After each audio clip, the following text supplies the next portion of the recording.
Assalamu alaikum wa rahmatullahi ta'ala wa barakatuh. Heureux de vous retrouver. Alors, vous avez remarqué que les jours de Ramadan passent très très vite. Alors, il faut rester concentré.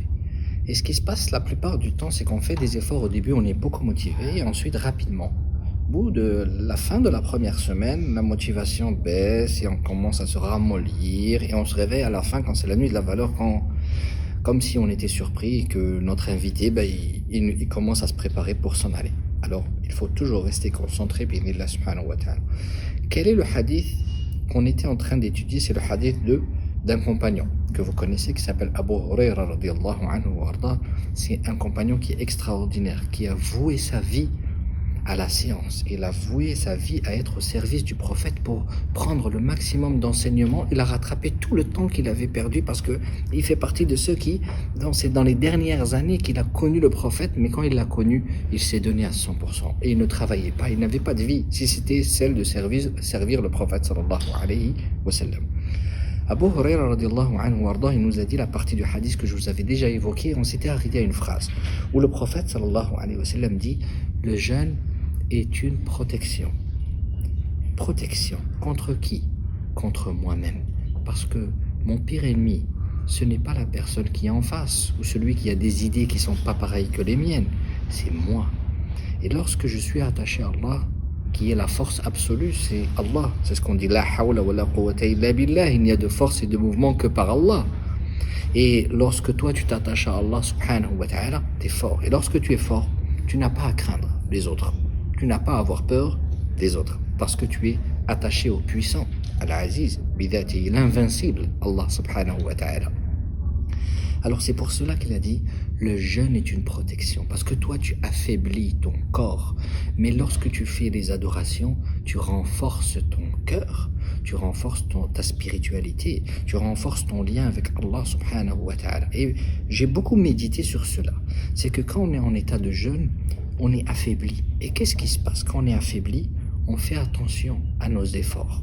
On fait attention que nos efforts ne soient pas dispersés. Et on va se concentrer sur les choses les plus importantes. Le jeûne, il a ce profit, ce bénéfice. C'est qu'on va pouvoir se concentrer à ce qui est important. Et qu'est-ce qui est plus important pour l'adorateur que de satisfaire son Seigneur? C'est la chose la plus belle. Donc quand le prophète, il dit, le jeûne est une protection. Alors on comprend qu'est-ce que ça veut dire. C'est une protection pour moi, pour que je puisse m'enfuir du feu de l'enfer, de la colère d'Allah et de me diriger vers le paradis, vers la satisfaction d'Allah subhanahu wa ta'ala. Et ensuite, dans le hadith, le prophète sallallahu alayhi wa sallam, il clôture sa phrase en disant: il y a deux joies. C'est-à-dire que la personne qui jeûne, elle est contente à deux moments. Le premier des moments, c'est lorsqu'il rend son jeûne. Et le second, c'est lorsqu'il reçoit sa récompense le jour du jugement dernier par rapport à tout son jeûne. Il reçoit la récompense. Alors si tu fais attention, c'est qu'on t'a donné deux moments où le jeûneur était content. Le premier, c'est au moment où il place la date. Toi, tu es content, Dieu il est content pour toi. C'est-à-dire Dieu, c'est pas une torture, c'est un exercice, c'est pour ton bien. C'est bénéfique pour ton corps, c'est bénéfique pour ton âme, pour ton cœur, pour ton présent, pour ton avenir. C'est bénéfique pour toute la société. Si tout le monde va dans le même sens, regardez comment les gens sont bons et généreux et comment ils ont un bon comportement lorsqu'ils appliquent correctement les règles de Ramadan. C'est quelque chose qui est extraordinaire. Ça change le monde et ça commence par les individus. Ça change les individus et ensuite ça change le monde. Très bien. Alors, on va passer maintenant à la question.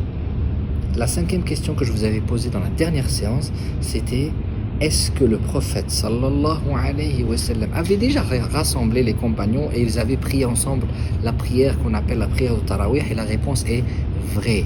Oui. Alors si quelqu'un dit oui ou vrai, j'accepterai. Ok, il n'y a pas d'autre réponse que celle-ci. Bien sûr, le prophète sallallahu alayhi wa sallam, il a initié cette façon de faire. Et ensuite, il a arrêté de le faire. Pourquoi il a arrêté de le faire? Parce qu'il avait peur que ça devienne obligatoire et que ça devienne trop difficile pour tout le monde. Mais on en a besoin. Pourquoi on en a besoin? Parce que si on veut aller au paradis, il faut mettre tous les atouts de notre côté. Et il faut embellir son âme, parfumer son âme. C'est ce qu'on a de plus important, vous savez. Dans tout notre corps, lorsqu'on meurt et que notre âme s'en va, qu'est-ce qui se passe? Comment il devient notre corps? il devient moins beau et petit à petit il commence à se changer jusqu'à devenir quelque chose qu'on n'a pas envie de regarder. L'âme, c'est ça qui embellit, c'est ça qui est le plus magnifique et qui a le plus de valeur en nous, c'est notre âme. Et le Ramadan, il a l'objectif d'embellir ce joyau qui est notre âme. Bi'idhnillah subhanahu wa ta'ala. Alors la question du jour, est-ce que le siwak, alors vous connaissez le siwak? Le siwak, c'est un bâton qui, on pourrait dire que c'est comme une brosse à dents bio. C'est comme ça que lorsque des gens qui n'étaient pas musulmans me demandaient mais qu'est-ce que c'est que cela, je leur disais que c'était comme une brosse à dents qui est bio, parce que tout le monde aime le bio. Alors le siwak, c'est un bâton qu'on utilise pour pouvoir se purifier les dents. Alors je vous le montre, c'est super, on en a un qui est là, qui est magnifique.